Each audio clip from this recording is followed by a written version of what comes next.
I haven't had the time to.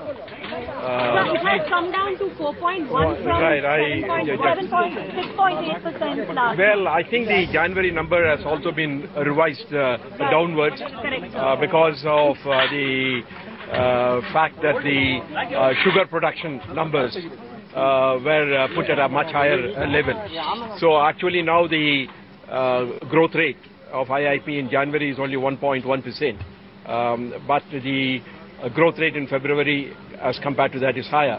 But certainly the numbers indicate that the industrial production has not yet picked up. Therefore, the overall growth rate of industrial production during the year will be only close to what we have been indicating earlier, 3.8, 3.3. So a big concern that has been expressed is the volatility in IIP data because they revised it downwards today, the January data.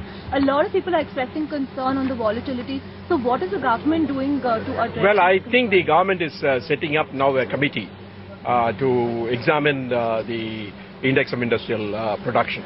The problem is twofold.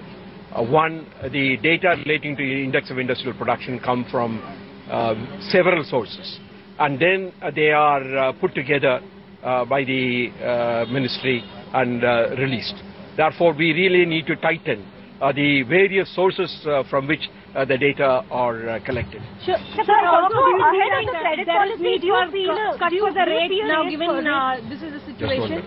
Sir, ahead of the credit policy, do you think the same question? Yes. Well, I think the growth factor has to be taken into account. But at the same time, we also need to wait for what happens to inflation. One more data point will come in the next few days. That will indicate whether the trend that was noticed earlier of a decline in the headline inflation continues. What we really need to watch out for is that what happens not only to the headline inflation but also to the manufacturing inflation. So could you talk about the meeting today and what was discussed just now? Yeah, let me complete this then and then I will come to yours. The point is really that the trend noted in the manufacturing inflation will give us the idea as to what the Reserve Bank India should do. Right.